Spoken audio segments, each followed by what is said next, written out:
जय श्री राधे गोविंद। श्री हरिदास। ओम नमः शिवाय। आज से सावन महीना शुरू हो गया है और आप सब यह तो जानते ही हैं, सावन महीना हमारे भोले बाबा और माता पार्वती का प्रिय महीना है। इसलिए हम सावन मास में सावन महात्म्य सुनेंगे। स्कंद पुराण में श्रावण मास का महात्म्य दिया गया है। इसमें 30 अध्याय हैं। इसलिए हम अपने चैनल पर रोज श्रावण मास महात्म्य का एक अध्याय अपलोड करेंगे। आप सब सभी अध्याय जरूर सुने। तो आज है सावन का पहला दिन, तो पहला अध्याय शुरू करते हैं। इस अध्याय में महादेव जी और सनत कुमार जी का संवाद दिया गया है। तो पहला अध्याय शुरू करते हैं। शौनक जी ने सूत जी से पूछा, हे महाभाग, आपके मुख से अनेक आख्यान सुने, हमें तृप्ति नहीं हुई, अपितु फिर सुनने की इच्छा बढ़ती जा रही है। आपने कार्तिक मास का महात्म्य तुला के सूर्य होने पर, माघ मास का महात्म्य मकर के सूर्य होने पर और मेष के सूर्य होने पर वैशाख मास का महात्म्य कहा। अब आप उस उत्तम मास के महात्म्य को कहो जिसके सुनने से मेरी अन्यत्र श्रवण करने की इच्छा ना हो। सूत जी ने कहा, हे मुनिगणों, आपके लिए मेरे पास कोई भी गुप्त बात नहीं है।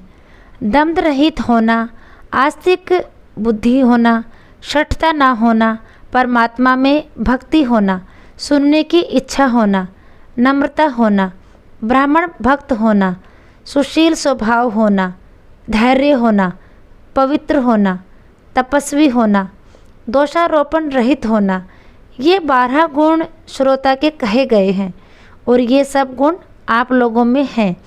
इससे मैं प्रसन्न हूँ और आपसे तत्व बात को कहता हूँ। ध्यानपूर्वक सुनो। एक बार सनत कुमार ने ईश्वर भगवान शिव को नमस्कार कर पूछा, हे देवों के देव महादेव, मैंने आपसे बहुत से व्रतों तथा धर्मों को सुना, फिर भी अन्यत्र श्रवण करने की इच्छा है। हे देव, आप उस उत्तम मास को कहो जो आपको प्रसन्न करने वाला वह सब कर्मों का सिद्धिदाता हो तथा जिसमें कर्मों के करने मात्र से अनंत फल की प्राप्ति हो। उत्तम मास के समस्त धर्मों को कहें। ईश्वर बोले, हे सनत कुमार, आपकी सेवा भक्ति से मैं प्रसन्न हूँ। मैं आपसे अत्यंत गुप्त बात कहूँगा। 12 महीनों में श्रावण महीना मुझे अत्यंत प्रिय है, जो सुनने योग्य होने के कारण श्रावण नाम से विख्यात हुआ। इस मास में श्रावण नक्षत्र युक्त पूर्णिमा होती है, इस कारण से भी इसे श्रावण कहा गया। इसके महात्म्य के श्रवण मात्र से यह सिद्धि प्रदान करने वाला है, इसलिए भी यह श्रावण संज्ञा वाला है। निर्मलता गुण के कारण यह आकाश के सदृश है, इसलिए नभा कहा गया। इस श्रावण मास के धर्मों की गणना में इस पृथ्वी लोक में कौन सामर्थ्य हो सकता है। जिसके फल का संपूर्ण रूप से वर्णन करने के लिए ब्रह्मा जी 4 मुख वाले हुए, जिसके फल की महिमा को देखने के लिए इंद्र 1000 नेत्रों से युक्त हुए और जिसके फल को कहने के लिए शेषनाग 2000 जिह्वाओं से संपन्न हुए। अधिक कहने से क्या प्रयोजन। इसके महात्म्य को देखने और कहने में कोई भी सामर्थ्य नहीं। हे मुने, अन्य मास इसकी एक कला को भी नहीं प्राप्त होते। यह सभी व्रतों तथा धर्मों से युक्त है। इस महीने में एक भी दिन ऐसा नहीं है जो व्रत से रहित दिखाई देता हो। इस माह में प्राय सभी तिथियां व्रत युक्त हैं।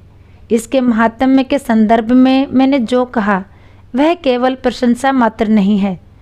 आर्तों, जिज्ञासुओं, भक्तों, अर्थ की कामना करने वालों, मोक्ष की अभिलाषा रखने वाले और अपने अपने अभिष्ट की आकांक्षा करने वाले चारों प्रकार के लोगों, ब्रह्मचार्य, गृहस्थ, वानप्रस्थ, सन्यासी, आश्रम वाले को इस श्रावण मास में व्रत अनुष्ठान करना चाहिए। सनत कुमार बोले, हे भगवान, हे सत्यम, आपने जो कहा कि इस मास में सभी दिन एवं तिथियां व्रत रहित नहीं हैं, तो आप उन्हें मुझे बताइए। किस तिथि में और किस दिन में कौन सा व्रत होता है, उस व्रत का अधिकारी कौन है, उस व्रत का फल क्या है, किस किस ने उस व्रत को किया, उसके उद्यापन की विधि क्या है। प्रधान पूजा कहाँ हो और जागरण करने की क्या विधि है, उसका देवता कौन है, उस देवता की पूजा कहाँ होनी चाहिए, पूजन सामग्री क्या क्या होनी चाहिए और किस व्रत का कौन सा समय होना चाहिए। हे प्रभु, वह सब आप मुझे बताइए। यह मास आपको प्रिय क्यों है, किस कारण यह पवित्र है, इस मास में भगवान का कौन सा अवतार हुआ, यह सभी मासों में श्रेष्ठ क्यों है और इस मास में कौन कौन धर्म अनुष्ठान के योग्य है। हे प्रभु, यह सब बताइए। आपके समक्ष मुझ अज्ञानी का प्रश्न करने में कितना अज्ञान हो सकता है, अतः आप संपूर्ण रूप से बताएं। हे कृपालु, मेरे पूछने के अतिरिक्त जो भी शेष रह गया हो उसे भी लोगों के उद्धार के लिए कृपा करके बताएं। रविवार, सोमवार, भोमवार, बुधवार, बृहस्पतिवार, शुक्रवार और शनिवार के दिन जो करना चाहिए, हे विभो, वह सब मुझे बताइए। आप सबके आदि में आविर्भूत हुए हैं, अतः आपको आदिदेव कहा गया है। जैसे एक की विधि बाधा से अन्य की विधि बाधा होती है, वैसे ही अन्य देवताओं के अल्प देवत्व के कारण आपको महादेव माना गया है। तीनों देवताओं के निवास स्थान पीपल वृक्ष में सबसे ऊपर आपकी स्थिति है। कल्याण रूप होने के कारण आप शिव हैं और पाप समूहों को हरने के कारण आप हर हैं। आपके आदि देव होने में आपका शुक्ल वर्ण प्रमाण है, क्योंकि प्रकृति में शुक्ल वर्ण ही प्रधान है, अन्य वर्ण विकृत हैं। आप कर्पूर के समान गौर वर्ण के हैं, अतः आप आदि देव हैं। गणपति के अधिष्ठान रूप 4 दल वाले मूलधार नामक चक्र से ब्रह्मा जी के अधिष्ठान रूप 6 दल वाले अधिष्ठान नामक चक्र से और विष्णु के अधिष्ठान रूप 10 दल वाले मणिपुर नामक चक्र से भी ऊपर आपके अधिष्ठान होने के कारण आप ब्रह्मा तथा विष्णु के ऊपर स्थित हैं। यह आपकी प्रधानता को व्यक्त करता है। हे देव, एकमात्र आपकी ही पूजा से पंचायतन पूजा हो जाती है, जो कि दूसरे देवता की पूजा से किसी भी तरह संभव नहीं है। आप स्वयं शिव हैं। आपकी बाईं जांघ पर शक्ति रूपा दुर्गा, दाहिनी जांघ पर गणपति, आपके नेत्रों में सूर्य तथा हृदय में भक्तराज भगवान श्री हरि विराजमान हैं। अन्न के ब्रह्मा रूप होने तथा रास के विष्णु रूप होने और आपके उसका भोक्ता होने के कारण, हे ईशान, आपकी श्रेष्ठता में किसे संदेह हो सकता है। सबको विरक्त की शिक्षा देने हेतु आप शमशान में तथा पर्वत पर निवास करते हैं।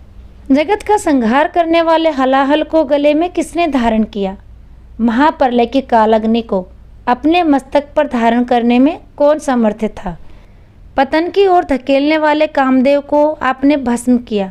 आपकी महिमा का वर्णन करने में कौन सामर्थ्य है।